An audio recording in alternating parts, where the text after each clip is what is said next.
Welcome back. Imagine flipping your car end over end 7 times at 110 miles per hour, then walking away without a scratch. That's pretty much what stuntman Greg Brazil did when he set the Guinness record for most end over end flips.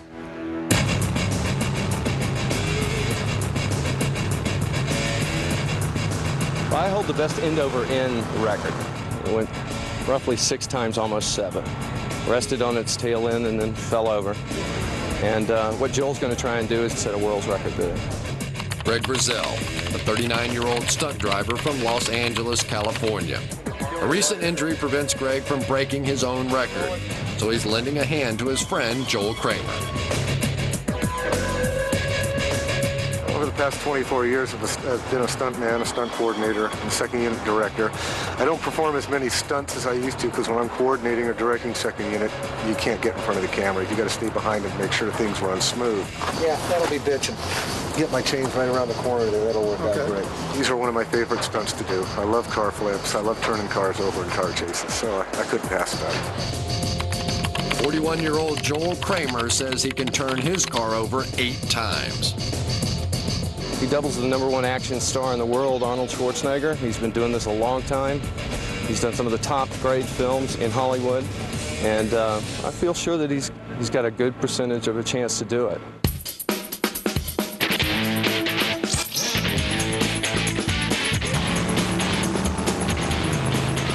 Joel Kramer bought this 1967 Mercury Cougar for $2,000. For another $2,500, he'll have it armored and armed like a Sherman tank.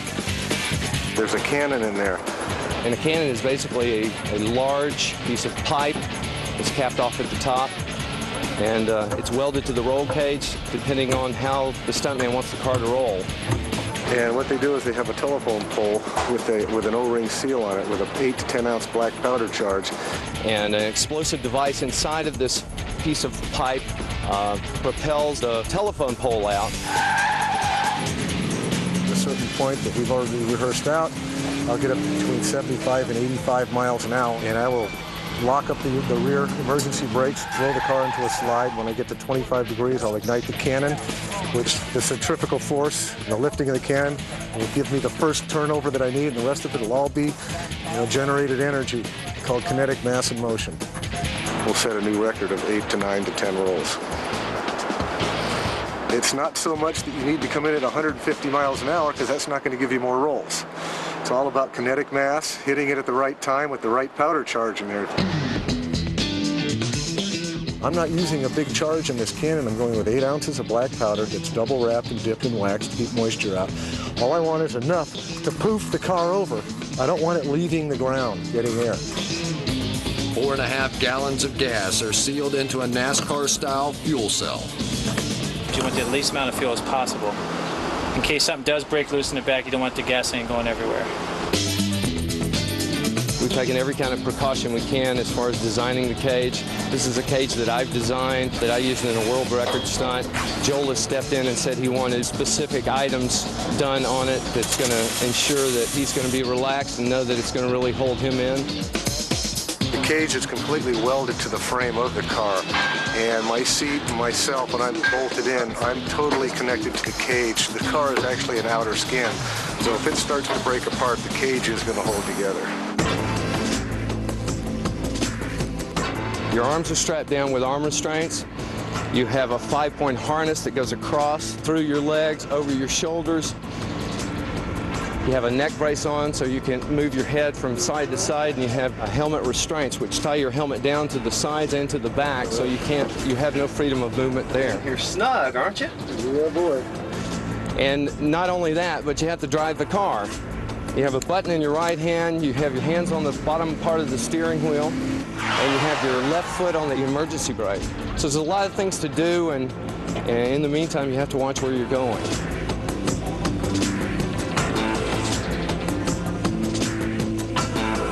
I've got 4 safety people on board. If something does go wrong, they'll call in the paramedics, or they'll bring in the jaws of life to cut me out if it ends up on its side or its top where they can't get me out of the driver window. And they'll be the ones to unbelt me and take me out of the car. We have tools on here that we cut the tops of the roof off, lift it off like a tin can. The jaws of life are strong enough to tear open a railroad car. You okay, John? Everything fine? Tighten up the shoulder straps and go high.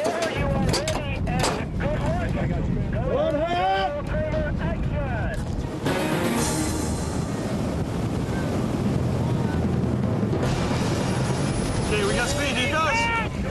The muzzle of that cannon nearly scrapes the asphalt.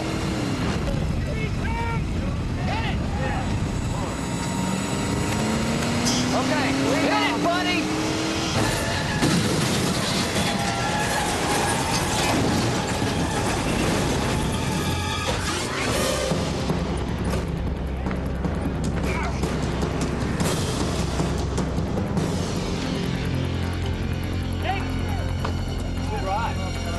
Tell me if he's all right, guys. Okay. All right, Joe? Oh, yeah. You had the speed. Yeah. The telephone pole splintered when you came out.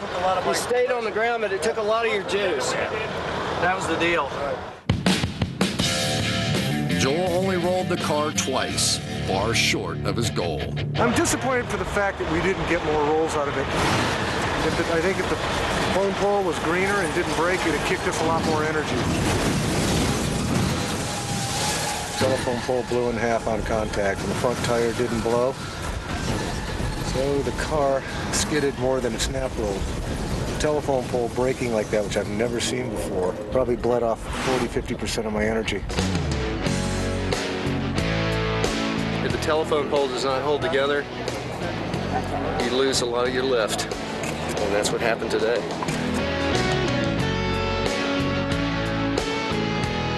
Here at Guinness, it's all about the effort, and that was a gutsy attempt. Stay with us. Next, it's a life-size, record-setting work of art made entirely of beads. Millions and millions of them. And from the Guinness medical files, scientists take human corpses and saw, slice, and photograph their way into the record book. But first, another question from the pages of Guinness. According to Guinness, what is the best-selling copyrighted book of all time? Is it A, the Bible, B, the Guinness Book of Records, or is it C, The Joy of Sex? The correct answer when Guinness Primetime returns.